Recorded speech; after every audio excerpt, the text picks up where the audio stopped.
Dinner folks kind of trickle on up, but welcome to the third night of our leadership series. It was great to have Rubel Shelley for the first 2 weeks, and tonight I'm joined by my friend Hunter Mobley, who is not a stranger to Woodmont.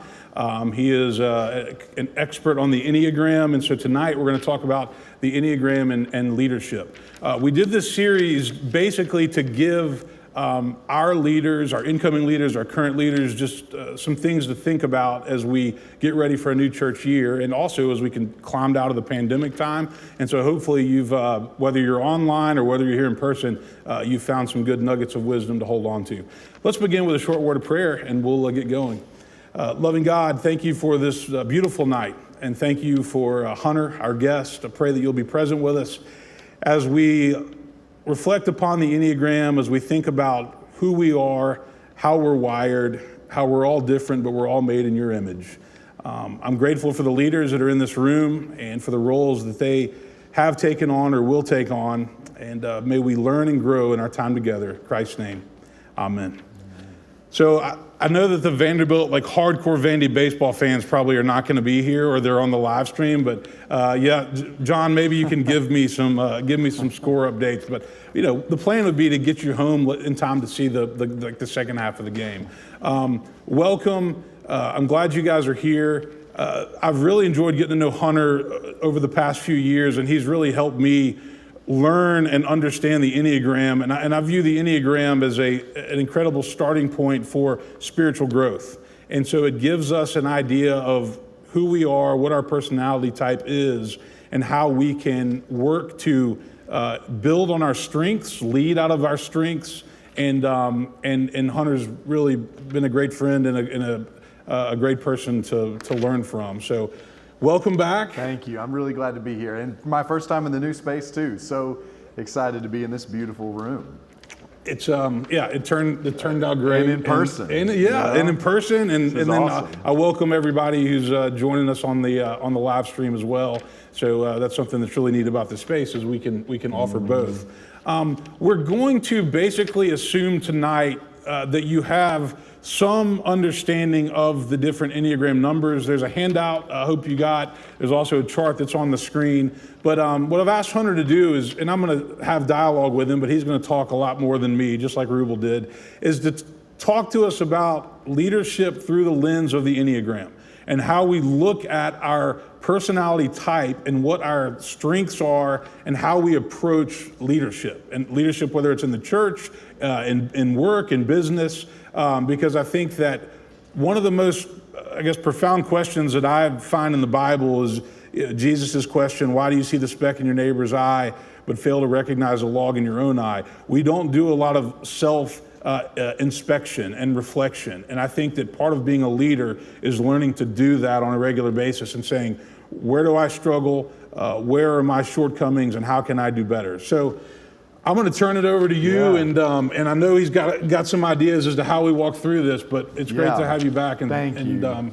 It's always fun to dialogue with you. Well, I agree. I'm just grateful to be here, and you know, as we talk about the Enneagram in the context of leadership, I want to kind of walk through the numbers and just think about the opportunities and some of the challenges for each number in the context of serving as a leader. But just to sort of take the minute and a half to kind of ground ourselves in this tool. As Clay said, we're sort of beginning this with the assumption that everybody sort of is hooked into this tool a little bit, and I know that may not be the case for everybody, but the Enneagram fundamentally is a personality system. But more than just describing personality, we think of it as a spiritual wisdom tool. And here's just my little kind of mini intro to place us back in the Enneagram story before we kind of walk through the numbers as leaders. Henry Nouwen, Catholic teacher Henry Nouwen, wrote a book called In the Name of Jesus about his experience towards the end of his life. He had served as a university professor at Ivy League institutions, had done a lot of really interesting things, and had kind of reached the top of his field. But he chose at the end of his life to become a spiritual director at a community called L'Arche in Canada. That's a residential living community for mentally handicapped adults. And it kind of was a divergence from where he'd been. You know, his life had been sort of about being in the spotlight and doing some really interesting things. And Henry Nouwen talks about that experience and moving to L'Arche, and he said, I had to become acquainted with the difference between my relevant self and my unadorned self. He said, my relevant self was the self I had spent my whole lifetime building, the self that can prove things, do things, accomplish things, and build things. But my unadorned self is the self that's capable of giving and receiving love apart from accomplishment. Our Enneagram type is just a set of words, a way of describing 9 different relevant selves. But our soul, our essence, the Christ in you and the Christ in me, as the Apostle Paul writes, is our unadorned self. And so we're going to talk about 9 different relevant selves, 9 different ways that people lead. But our goal always with the Enneagram is to dissect and uncover and work with these relevant selves reflected by our Enneagram number so that they can become healthier, more helpful, so that we have more living and flourishing and thriving out of our unadorned, soulish, essence-filled self. Does that kind of make sense? Do you just sort of see that context that we're working in? Well, one of the things that we've established and we've talked about is that leadership and Christ-like leadership are not necessarily the same thing. Everybody who's a leader in the secular world, corporate world, they may not be a Christ-like leader. Absolutely. So servant leadership, Henry Nouwen, spiritual formation, right. All of that plays a really big role into how we lead spiritually, lead by example, lead as servants. And so that sounds great. And you tell us where you want to start. Well, there's a way that numbers are grouped on the Enneagram based on some similarities that they have together. So some of you all who have done some work with the Enneagram have encountered some of these groupings. The first grouping that you may have encountered are the groupings of numbers that are kind of next to each other, the triads, 8 and 9 and 1 as a part of a group, 2 and 3 and 4 as a part of a group, and 5 and 6 and 7 as part of a group. There's lots of ways of grouping the numbers to say they have some similarities. 8s and 9s and 1s are doers, and 2s and 3s and 4s are kind of feelers, and 5s and 6s and 7s are thinkers. But in leadership, Enneagram teachers group the numbers this way. 1s and 3s and 8s group together. And 1s and 3s and 8s are described as being power leaders. And I'll talk about that in just a minute through each of those 3 numbers. But then 2s and 4s and 6s are grouped together in leadership speak. And they're grouped together as relationship leaders. And then 5s and 7s and 9s are talked about as visionary leaders.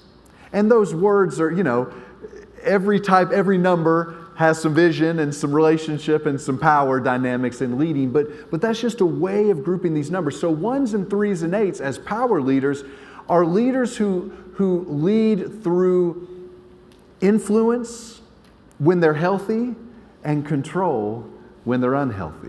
It's said in leadership, of course, that you can have influence or control. Pick one. And 1s and 3s and 8s at their healthiest lead through influencing. And 1s particularly, let's just talk about each of those numbers specifically. Let's talk about 1s first. 1s are a number that is interested in duty and loyalty. And 1s can be dualistic in their thinking sometimes when they're kind of in average to unhealthy space. So sometimes their leadership can look like there's a right way and there's a wrong way. And there's a yes and there's a no. And there's a black and there's a white. And there's an either and there's an or. And one of the things that 1s have to pay attention to as leaders is they have to temper dualism. And they have to temper there's a right way and there's a wrong way. 1s can also lean into leadership in a hierarchical sense of really noticing, what's the hierarchy, who should be in charge, who shouldn't be in charge. And so part of the invitation for ones as leaders is to always recognize that there's an invitation in your leadership to more non-duality, to sort of the both and, to the mediating between two different ways, two different approaches, multiple different styles. And that's just something that ones always have to sort of keep in mind. Some strengths that ones bring to the table in leadership is that ones are follow-through people. And so ones take a task, take an assignment, take a goal, and they follow through, and they get to the end, and they're responsible, and they're dutiful, and they're going to do it, and you can count on it. And you don't have to check in to make sure that it's happened. But ones always have to sort of watch a tendency that they can have to being a little bit preachy in their leadership. One's talk style can sometimes be preaching, because ones have that inner critic that is always reminding them of the ways that things could be better and the things that they ought to do or could do or should do.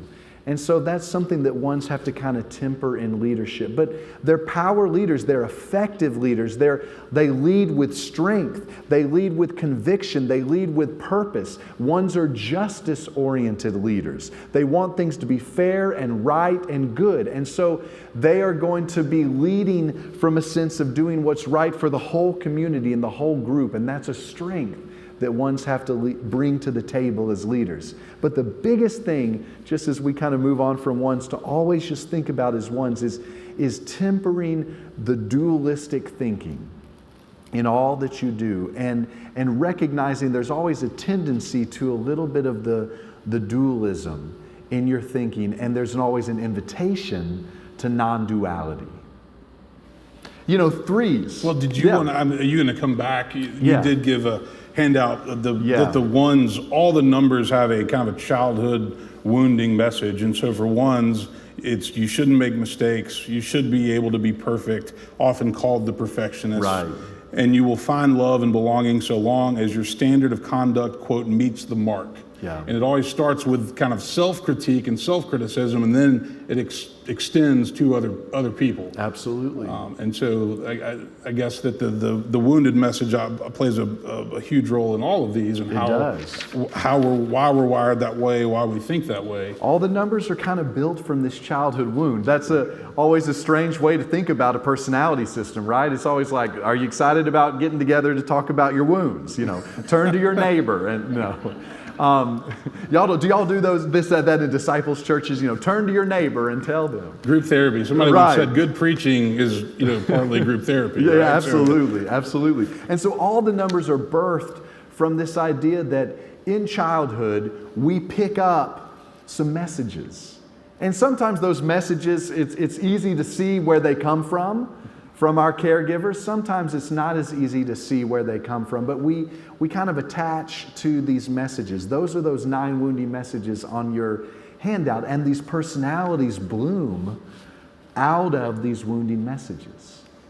So what about threes? So threes, threes are power leaders who are natural born leaders, because threes, their wounding message, as you see, is that they really believe that they shouldn't have their own sense of identity.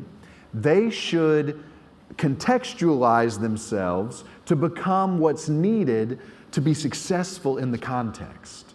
So threes are really good at leading because they're good at coming into a community and coming into a context and very quickly discovering what's it going to take to lead this group well and effectively and successfully. That's a big strength. And you can pick a 3 up and put them into very different groups, and they can figure out how to lead that group well. You can pick them up and put them into a group of church leaders. You can pick them up and put them into a group of some other type of community or volunteer organization. That's a big strength. But the challenge, we've all got shadow and light. We've all got, blessing and strength. The Enneagram kind of comes to say that the best part of you is the worst part of you, and the worst part of you is the best part of you. But a challenge for threes is that threes are so competent at quickly figuring out how to contextualize and become successful, that sometimes they are 10 miles ahead of the group that they're leading. Sometimes threes turn back around and realize, whoa, where are you all? What happened? Come on. And an invitation for threes, because threes are moving very quickly and efficiency is important and reaching goals is very important. But threes have to hear the invitation to bring the VBS balloons are popping, right? VBS balloon, that's all. We put them up just for Hunter. No, we're That's doing fun. VBS this week. That's awesome. Yeah, is everybody still with me? So threes can get going so quickly and be so far ahead that they haven't brought everybody with them. That's kind of a three as a power leader. The other thing threes have to just watch as an invitation is threes are corner cutters. We've talked about ones and threes, and the big difference between ones and threes, because they lead similarly, they're both numbers who get things done well, but the difference is ones have called IKEA and asked IKEA to send the washer that goes to the back of the bookshelf that wasn't in the box, because if anything's worth doing, it's worth doing well. And threes, on the other hand, the bookshelf was up 4 hours ago, and there's a little pile of kind of extra things, but the bookshelf looks great. Random it's things up. you did not need. Random The things you bookshelf didn't is need. It's functional. sturdy. The books are up, and they're on to the next thing. Well, threes, that's your blessing and your strength, is that you're efficient and you're looking for corners to cut. That can be wonderful and that can be problematic in your leadership. So you've got to recognize your tendency to move too quickly sometimes and to leave other people behind. But threes are natural leaders, and we promote threes as leaders because we see how quickly they contextualize. I think I've heard you say before that in America, in American culture, we celebrate threes. We do. They're the CEOs. They're the ones Absolutely. that we follow. The wounding message for threes is you shouldn't have your own personal identity. You will find love and belonging so long as you wow us with your success and accomplishments. And the interesting thing, Clay, about you mentioning American culture and threes is we set up threes to fail in our culture, because in some ways, in the Enneagram teachers talk about certain numbers as kind of dominating the personality of countries or of communities or cities. So Nashville is thought of as a 3 city and a 3 country. Well, if you're a 3 living in a 3 city and a 3 country, it's a little bit like an alcoholic living above a bar. Everybody is saying, we want more of what you've got. And your personality works. And the challenge with that is everything around you is reinforcing your personality, your relevant self, becoming bigger and bigger and bigger and bigger. Meanwhile, the more out of touch you can become with that unadorned self. And so threes particularly have to notice the ways in which we sometimes set them up to fail. And so threes, and I'm going to say this for eights too, have to ask, are there any groups or communities that you're a part of that you're not leading? And sometimes it's a healthy spiritual practice for you to be a part of the group and a part of the community and not need to lead it or not need to take on that role of control or influence. So what is it that drives threes more towards control as opposed to influence? What specifically gets them to that place? Well, threes feel like they're drowning when they don't have a goal. And they don't just have one goal, they have a lot of goals. So the challenge for threes is that they're trying to meet this goal as quickly as they can because they've got another goal after that. Mm-hmm. Well, so sometimes if threes are unhealthy, they'll control and drag people toward this goal and toward this goal so they can get to this goal. And meanwhile, everybody else isn't always moving as quickly as they are. Everybody else may not have had as much opportunity to put their fingers into the pie and to allow their kind of time to influence some of the decisions that were made. And that's a challenge that all the power leaders have. Ones and threes and eights all have a challenge of they know the way that things should be done, and they have the strength and ability and energy within themselves to do it. Sometimes 1s and 3s and 8s feel like, I could kind of do all this myself. I know, y'all are supposed to do it with me, but if y'all can't keep up, I'll just get it done. Mm-hmm. Well, that's a both and, because that means that other people don't have their opportunity to put their hands to the plow as well. And we think there's an old proverb, it said something along the lines of, alone I go fast, together we go far. Yeah. So 3s can't leave the pack. Yeah. Tell us about 8s. 8s. So 8s are power leaders as well. 8s have more energy than all the numbers on the Enneagram. This is their blessing and their curse, which means that when 8s are leading, they're leading fast and they're leading passionately. And just like 3s, they can leave people behind without recognizing it and noticing it. 8s are strong, and 8s are, 8s are natural leaders. They've got natural gifts of energy and strength and influence and all the abilities, but 8s sometimes don't take into account the fact that other people are a little intimidated by 8s. And that comes as a surprise to 8s sometimes, because 8s are not controlling people. They're making sure that they're not controlled. And so if they feel like you're about to take control of them, they may take control. But it's not about needing to be in control. See that difference with 8s? But 8s, all the passion and all the strength sometimes translates to a little bit of intimidation to the rest of the group. And everybody else sometimes feels like they got to sit up a little straighter. And 8s have to recognize the pathway away from that is attending to feelings. Attending to feelings sometimes to 8s feels a little bit like, ooh, gosh, we're getting a little woo-woo here. But 8s can be feeling repressed, and there's an invitation to attend to the feelings of other people and to attend to your own feelings, and that's what humanizes 8s. And when 8s can do that, then 8s have all the strength and energy to bring to leadership in a way that people are influenced by rather than controlled by. A strength, though, for 8s in leadership is, 8s are the only number who have the heart for an underdog, because 8s are justice people, and the energy to confront the oppressor. So when 8s have a cause, they are motivated to lead toward it. When 8s don't have a cause that they feel is really, really important, they don't need to get all that involved. So 8s have to be inspired by a cause. There has to be a reason. There has to be something they're moving toward to get them really motivated to lead and motivated to bring all their energy to it.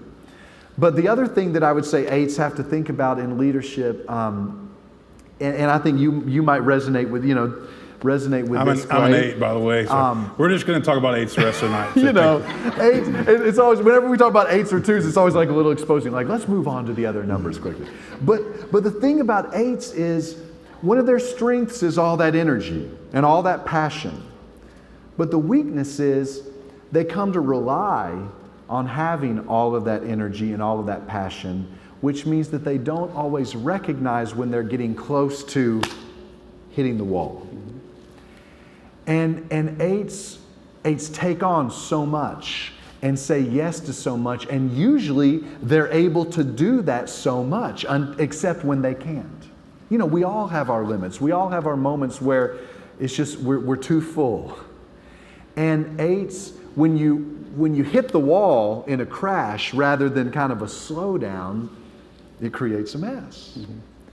And 8s have to attend to their propensity to do that, to take on too much, to step into too many leadership roles, to say yes to too much, and to count on having more energy than maybe what they actually have, what's realistic to have. So the childhood wound, everybody is capable of betraying you, even those people who love you the most. So you should protect yourself from being vulnerable. So 8s they're slow to trust. They're slow to trust. And here's something everybody needs to know that's, in relationship with an 8 in some way. Because 8s are slow to trust, Eights need all the news. You can't hide the facts from eights. You know, that's the interesting thing about the Enneagram. Some numbers, you know, want you to kind of hide things from them. I'm one of those numbers. We'll get to that in a moment. If you've got bad news, I need you to wrap that in a box and put that box in a box. And then, you know, if you had a third box, you could put it in a third box. But eights, you know, so if you're leading with an eight, eights are motivated by oppositional energy. Disagreement is sometimes kind of strengthening to an eight because it means we care. You're passionate. Eights are looking for people to meet their passion. You don't have to agree with them. You can push back, you can disagree, you can hate their ideas, and they'll respect you for it if your passion meets their passion. And sometimes eights don't know how they come across. They think they're just telling the truth. They think they're just dealing with, you know, business as usual. And, Absolutely. And that was so offensive. What? What was so offensive? Yeah. I have no idea. And it's because they underattend to feelings. We've all got something we underattend to. You know, 1s and 2s and 6s underattend to thinking. And they kind of feel and do and do and feel and feel and do and do and feel. And 3s and 7s and 8s underattend to feeling. And they're thinking and doing and doing and thinking and thinking and doing and doing and thinking. And 4s and 5s and 9s underattend to doing.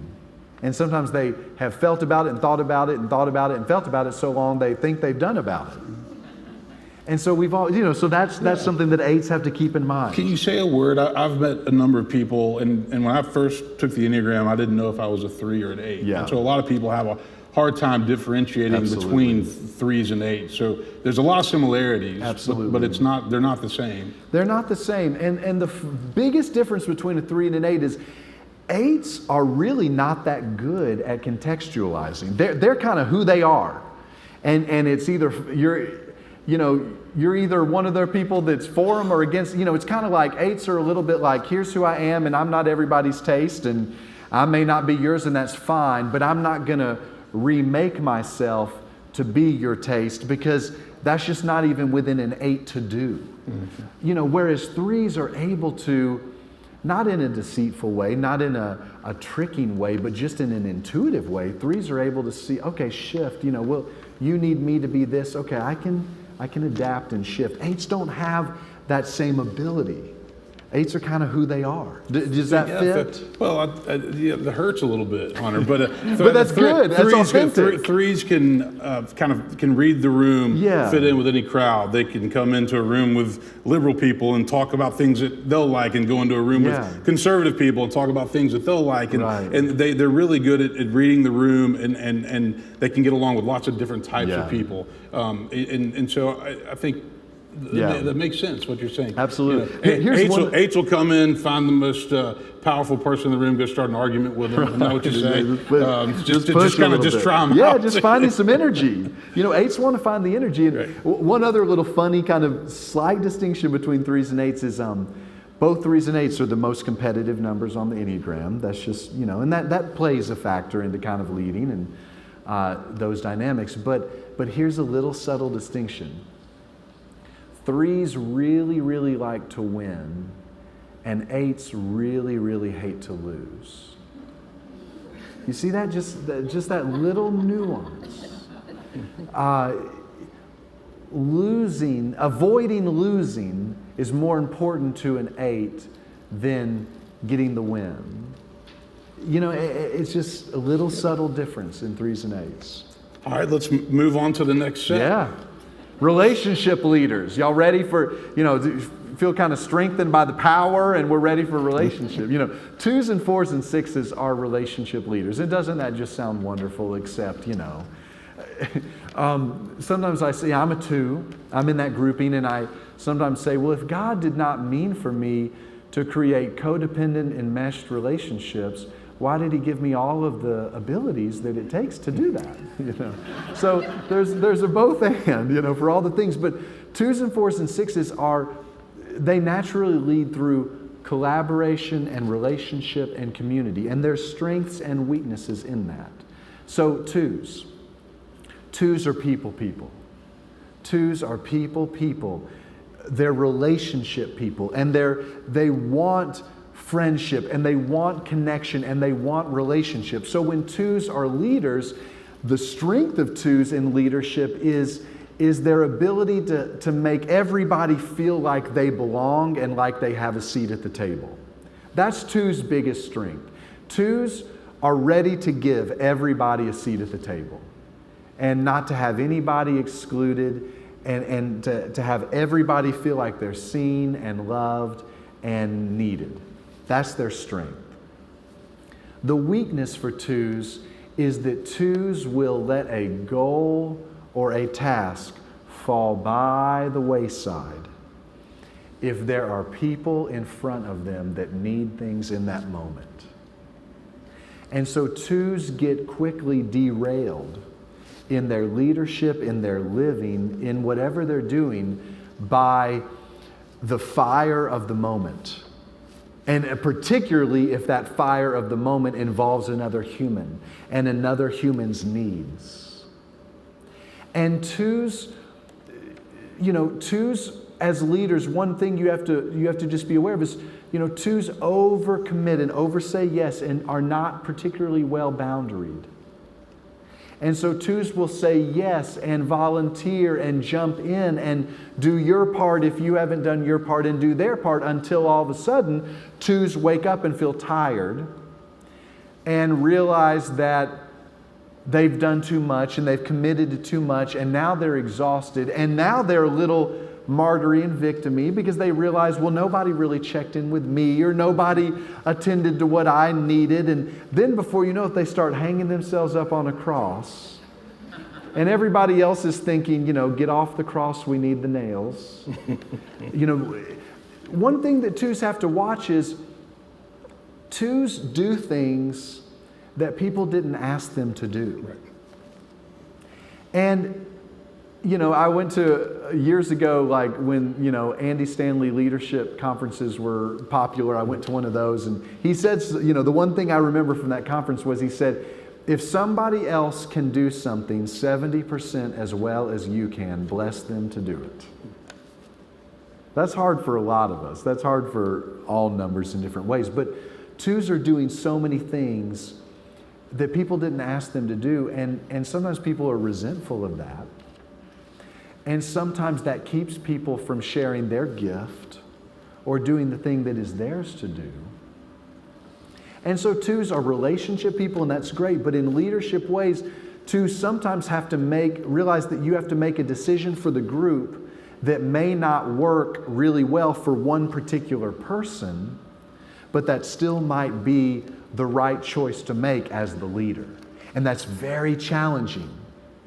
That's something we've got to learn from threes. Threes can come into a room like this and could have two of you just asleep, like totally asleep or grimacing the whole time, and could go home and say, well, it was pretty good. Everybody, seemed like a couple people didn't seem into it, but overall it was great.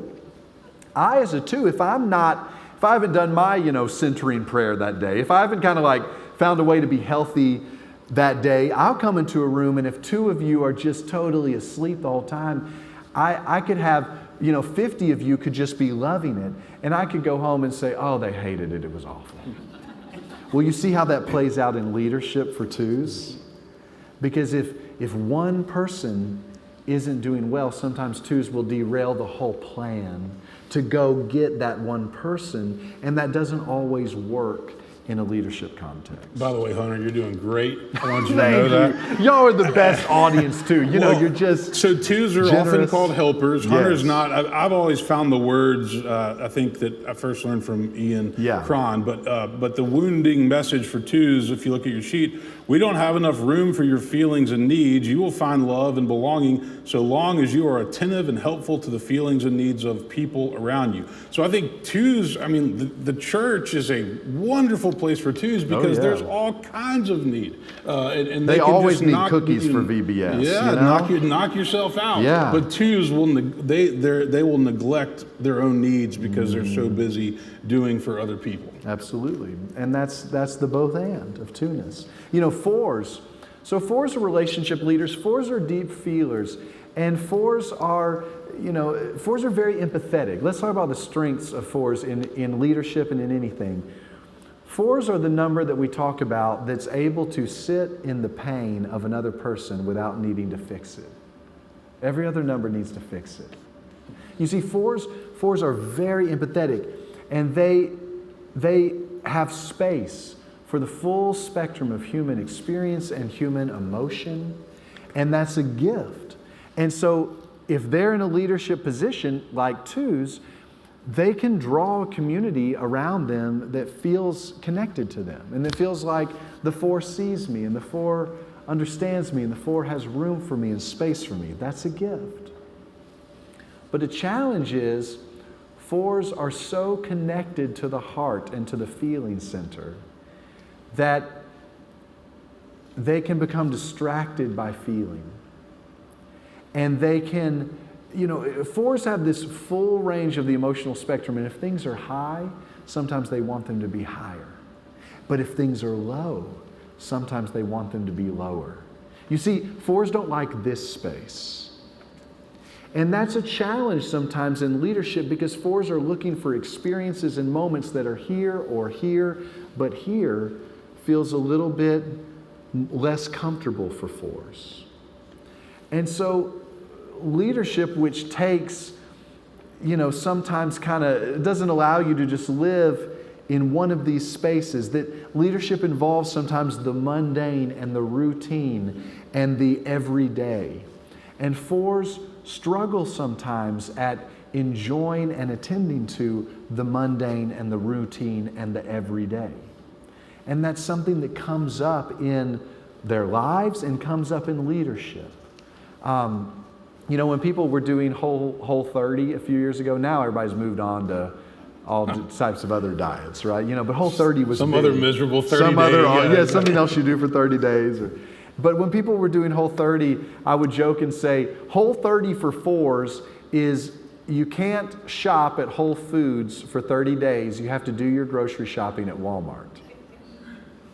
Because, for fours, it's like, ooh, the lighting is, when you go to Walmart, great prices and they got everything, but the lighting's awful and, It's not organic.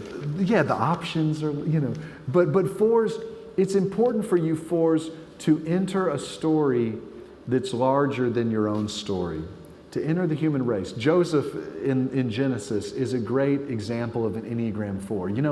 He starts his life feeling kind of above his brothers and his family. He's special.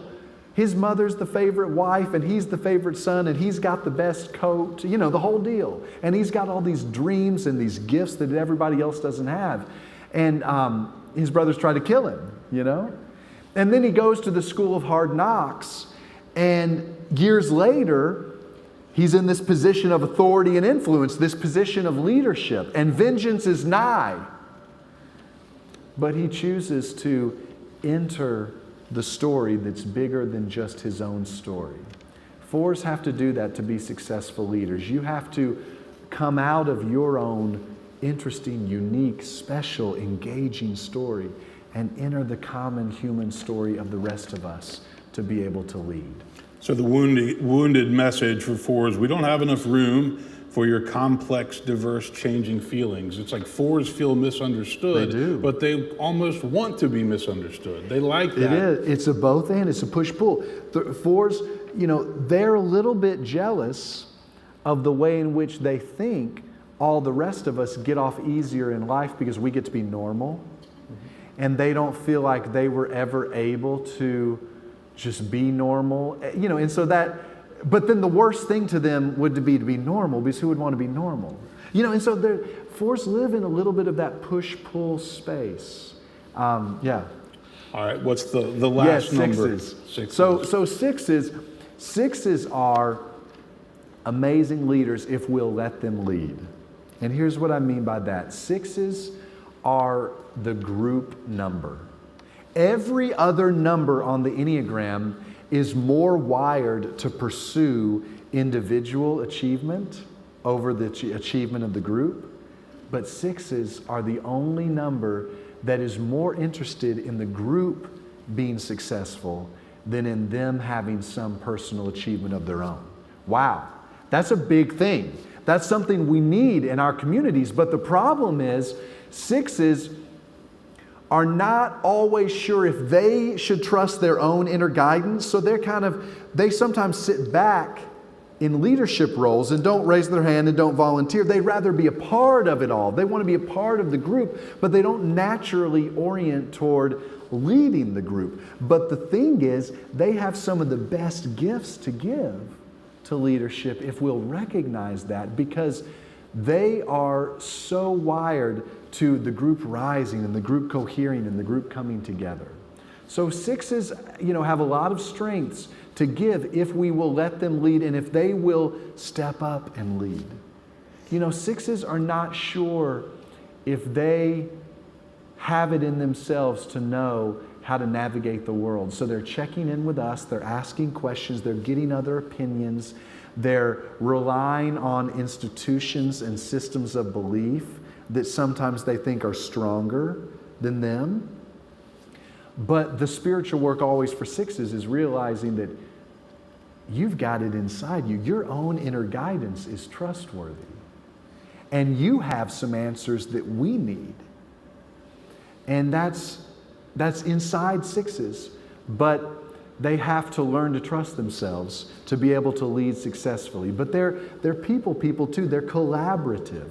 They like to be a part of the group. Sixes like group projects. Next I'm going to fives in just a moment that are, fives feel like committees are the unable asking the unwilling to do the unnecessary. Best definition of committees I've ever heard, by the way. And sixes are like in it to be, they're in it to be on the committee and in the group because sixes feel like there's some safety in numbers. And if we can be together, we can be safe and we can be ready and we can confront the challenges of life. So the sixes worry a lot. Yeah. They're very loyal. They've been called the Absolutely. loyalists. Their wounded message is the world is full of danger and you shouldn't trust yourself to navigate it safely. You should find some people, institutions, and systems of belief that are stronger than you to help you make it through this dangerous world. So a lot of anxiety, Yeah. a lot of second guessing. Yeah, But- a lot of worst case scenario planning. Right. But the thing to remember too is a lot of anxiety, but sixes are so used to the anxiety that it's not paralyzing. It just feels like the mood music, the elevator music that runs with them through life. It's not a crippling, oh my goodness kind of anxiety. It's just they come into rooms like this and they recognize where the exits are. And if they can, they prefer to sit near one. And they come up with contingency plans in case plan A doesn't work. They think about things like that. Is there any correlation between the numbers that have issues with trust, whether it's trusting others, trusting self, or is that, because they seem to be in different triads. They are. But are there family members that come, that Yeah. align there? Absolutely. The two numbers that have the hardest time trusting are eights, Right. but then half of sixes. So here's the little, diversion just from the leadership talk to say there's two types of sixes, and it's all about how you respond to authority. There are sixes called phobic sixes who don't totally trust themselves, and so they look at authority and they think, well, okay, I'm ready. What do you think? All right, I'll go with it, and they trust easily. And then there's counterphobic sixes who say, well, I don't know if I trust my own inner guidance, but I sure as heck don't trust you.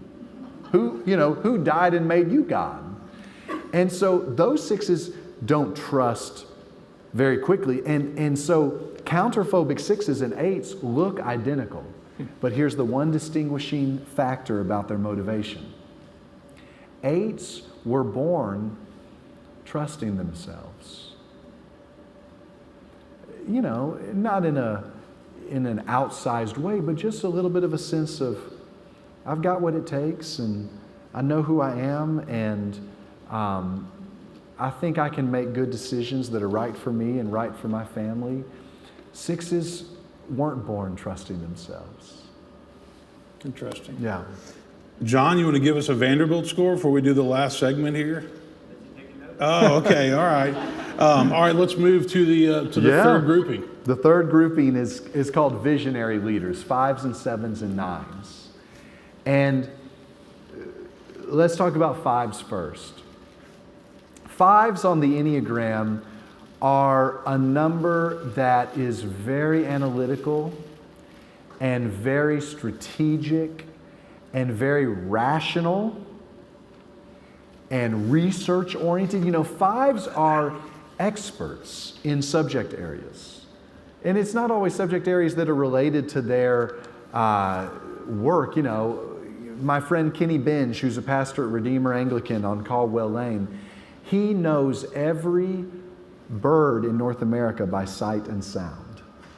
Well, you know, that doesn't have anything to do with his work as a pastor, but that's just, 5s just accumulate information and research and knowledge, and they measure and they ration their time, their energy, and their affection. Because they're not sure if there's more where that came from, so they feel like any output of time, energy, and affection is truly an output, and it may draw them down and they may not have enough. So they measure all that. So in leadership roles, they're visionary leaders because 5s have done their research and they know things and they've got rational approaches to life. So if they are promoted to a leadership position, whatever they're going to lead the group to is probably well thought out and wise and researched and good. But a challenge for 5s is they are so visionary and so rational and so methodical and so researched that other people usually can't call their opinions into question. And they get angry when other people push back against what they believe is an obvious, well-researched opinion or position. So a challenge that 5s have in leadership is accommodating and shifting and adapting and flexing, because 5s can become rigid around their ideas and their thoughts and their plans. And that's the both and. That's the blessing and curse of 5s. Another challenge that 5s have to recognize in leadership is that every output feels like it takes 5s, you know, every meeting, every phone call, every email, every person that just, you know, came by your office to just shoot the breeze, all of that takes something from 5s. And the challenge that 5s can have in leadership is there are people that you're leading that need more from you than you feel like you have to give. You know? Because 5s sometimes would rather lead and communicate through systems and processes than through relationships and connection. And so 5s have to learn how to balance that. You know, it's a both and. When I was pastoring a church in Brentwood, our communications director was a 5, and I'm a 2. So when I have a meeting with you, it's not just to talk about the thing we need to talk about, it's also to check in, you know, and just do, you know, how are you doing? And let's talk. You need anything? Yeah, you need anything. Yeah, absolutely. But for Chad, that spent him down, and he was trying to get home to his wife Grace with a little bit left before this happened. And so Chad would, you know, can you send me an email about this, you know, so we don't have to meet, you know, and we had to just navigate and figure out how to compromise and how to each, you know, laugh at ourselves a little bit and realize that we see the world differently and we process differently. So the wounded message for 5, you shouldn't be too comfortable in the world because resources are scarce. You should learn to preserve and ration the limited resources that you do have before they run out. And so 5s will leave a party before they hit the wall. Absolutely. They are constantly monitoring that. They know what they've got left, and they will leave and be gone before they run out. Sometimes 5s kind of brag about their ability to ghost a little bit. I've had 5s that'll say, you watch, I'll come into that room, and if I don't want to be seen, nobody will see me. You know, they have that ability. Or they can make an Irish exit, right? Just take off, right? Just gone. Yeah. All right. What about the 7s? Yeah, 7s. 7s are an interesting number in leadership because 7s have a lot of energy. You know, strengths of a 7.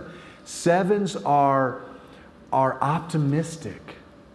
Sevens, the glass is always half full. They're positive. They're visionary. They're inspiring. Sevens inspire us. Well, that's a lot of strength to bring to the leadership table because, you know, sevens are the life of the party number, right? They're the every day's a snow day kind of number, you know, and they want things to be fun. They don't just want things to be serious all the time. And they want it to be fun, and they want it to be engaging, and they want it to be new. There's two great fears that a seven has. Fear number one is you'll ask them to do something, and they won't do it well enough, so you'll ask them to do it again.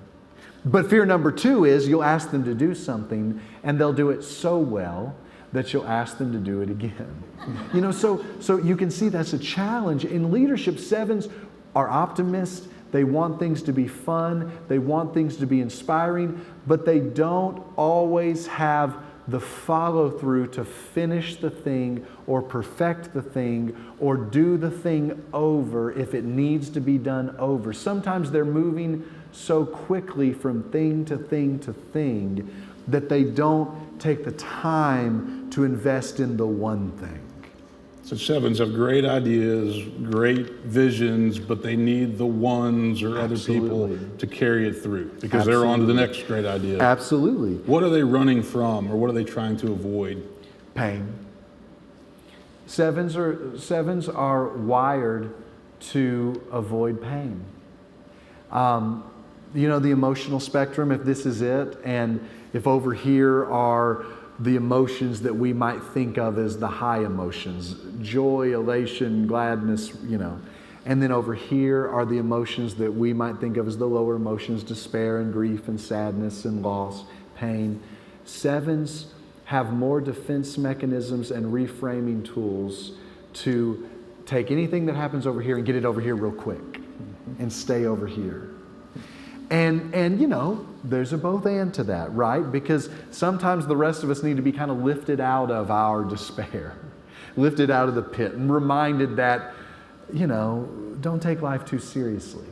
But there's a challenge to that too, because what can happen for sevens is they don't realize that really if you start cutting off this end, the emotional spectrum works a little bit more like this, and if you take the lows away from here, you do something to diminish the highs over here. And before you know it, you find yourself more in this space, and it takes a bigger high to get to here. And that's why sevens, a spiritual work for sevens is always finding pathways to sober joy. Because sevens are looking for new and novel and more and more and more. And so again, they're inspiring as leaders and they're visionary as leaders, but they need a team around them to follow through and to do the details and to really walk through the muck of work and of leadership. So the wounded message for sevens, you shouldn't depend on anybody for anything. At the end of the day, it may just be me, myself, and I. That's the compassion point of all these numbers. The wounding message hopefully just points us to remember that behind the mask that we wear, we all carry suffering. And sevens seem like every day's a snow day and everything's great. But there's some deep sense in there of maybe the people around me aren't all that dependable. Maybe it's just me. Maybe I'm a little bit alone in the world. And they're making their own fun to get through it. That's the compassion point for all of us. We've all got that. Years ago, Ruth Graham wrote this book that had a great title. It was a great hook that said, "In every pew sits a broken heart." And the Enneagram comes to remind us of that as a place of empathy and compassion.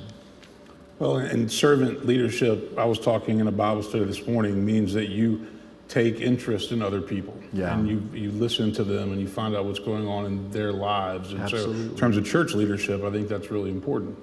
Absolutely. Thomas Merton, my favorite little quote, Thomas Merton says, "The beginning of love is letting the people that we love be who they truly are, not requiring them to form into our own image."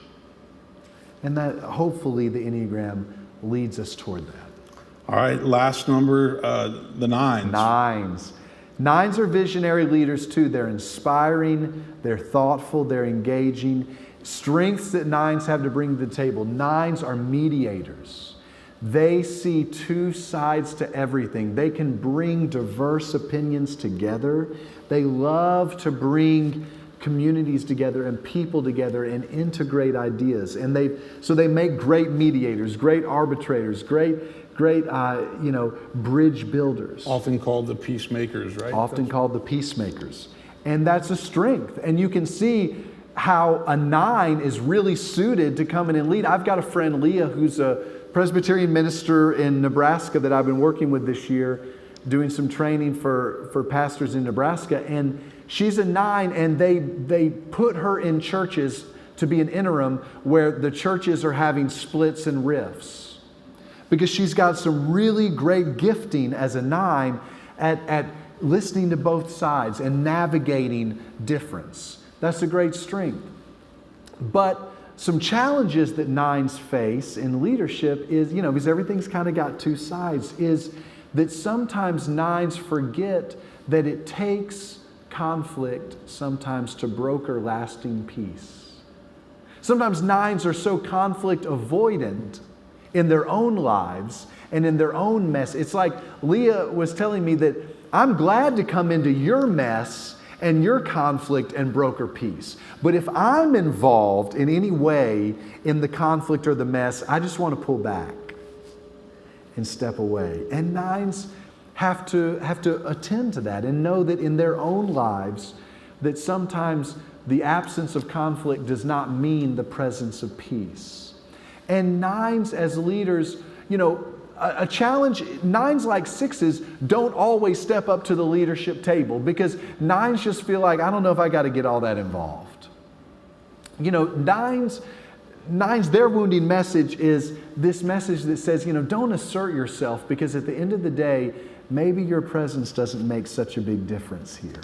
They're always wondering if their presence really makes a big difference. So nines sometimes are seeing what needs to be done and what could be fixed and how a group should be led, but they're thinking somebody ought to get to that. And the message for nines is, well, maybe that somebody's you. Yeah. Maybe you have what it takes for this moment.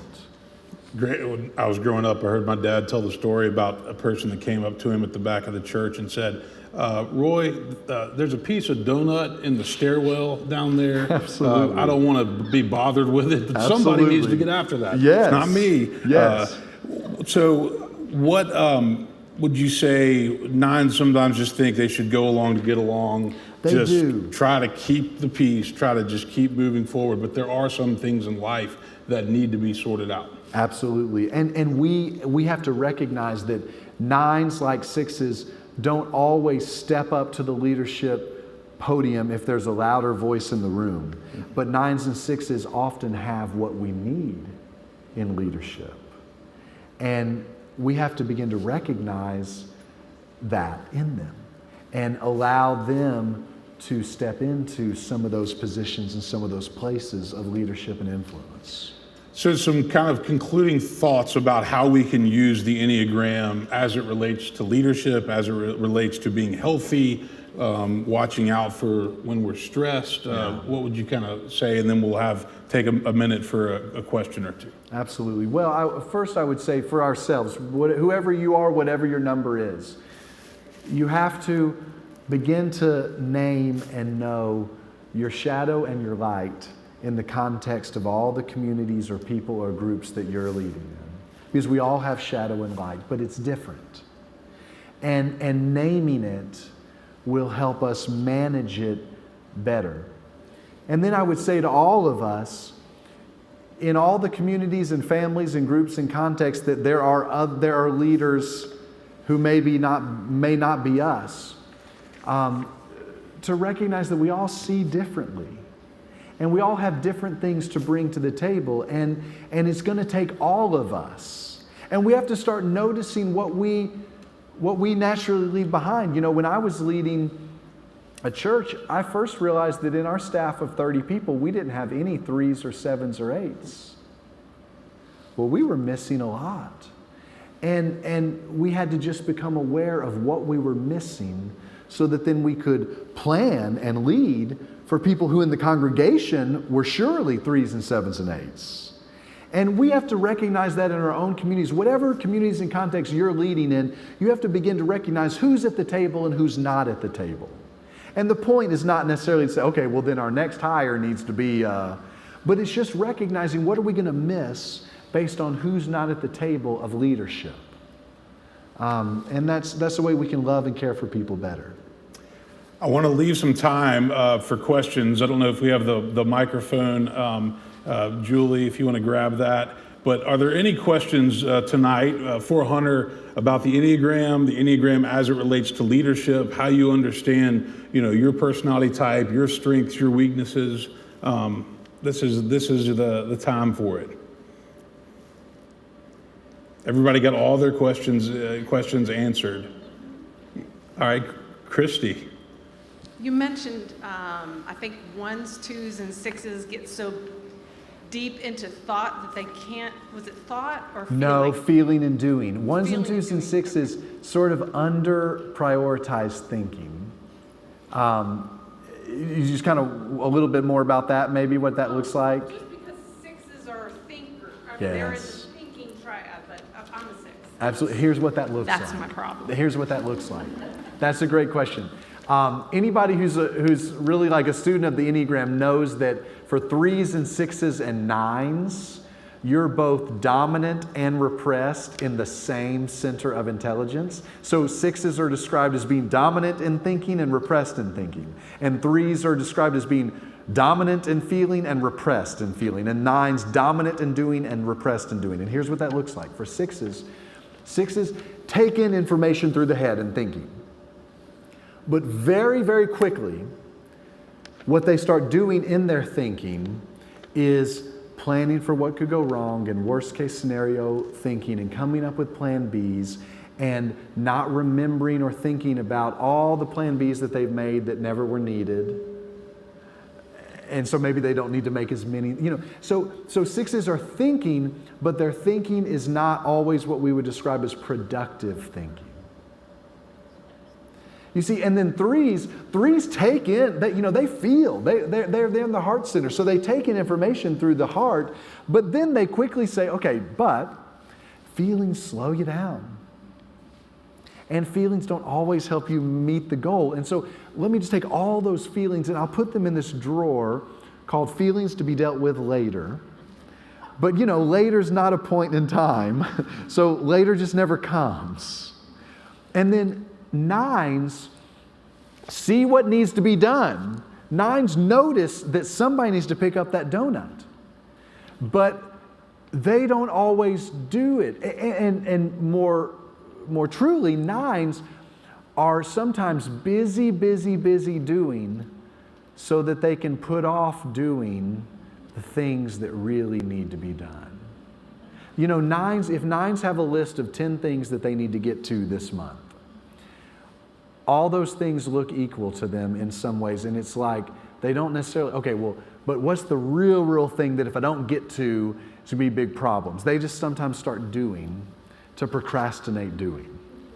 So let me ask you this question. To what degree, I'm thinking of the church context, to what degree should churches be intentional about forming leadership roles that align with strengths? We talk a lot about spiritual gifts, using your spiritual gifts, but if you're a deacon, it's like this is what deacons do. If you're an elder, this is what we expect elders to do, but not everybody is comfortable, not everybody has the same gifts. So you have a background in church. Should churches be more intentional about saying, okay, if you're a 3 or an 8, this is a great role for you, but if you're a 4 or a 6, then you would be better suited over here?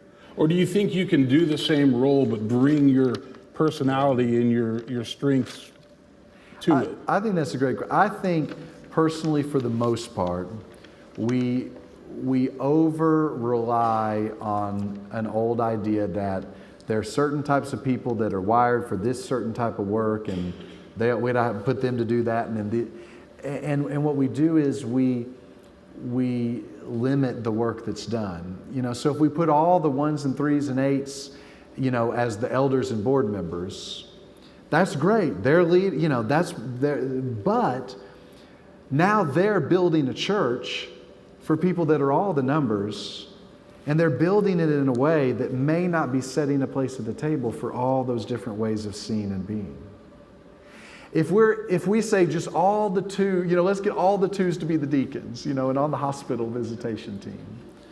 Well, the problem though is not all the people they're going to visit are twos.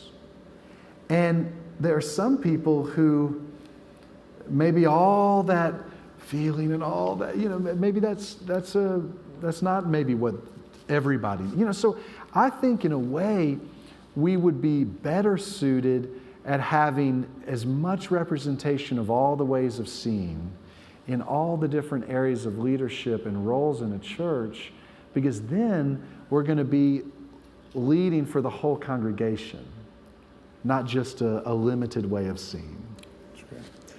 Well, we're going to wrap up tonight. I know Hunter will hang around for a few minutes if you'd like to come and ask a question, or if you're out there trying to figure out your Enneagram type and you have a question for him. Hunter, thank you. Thank you, Clay. Just a reminder, this week we're going to install the new leaders at the 10:45 service, and then there's a deacon training 1 week from tonight for the new deacons. Can I ask you to say a prayer for us? Yeah, I'd love to. Thank you. And thank you, Clay, for the invitation. Absolutely. And thank you Always all for great being to have here. you It's fun here. to just get to talk Enneagram and spirituality with you all. God, we're grateful for the night. We're grateful for this wonderful place that we're in and the wonderful people that are in it. Our prayer, God, is that we would use all the tools that we can, the Enneagram and a million others, to discover your invitation to be healthier and more whole and better to ourselves and better to the people that we love. And we thank you for just the gift of one another on the journey, that are one another as we challenge each other and support one another. And we pray all this in Christ's name. Amen. Amen.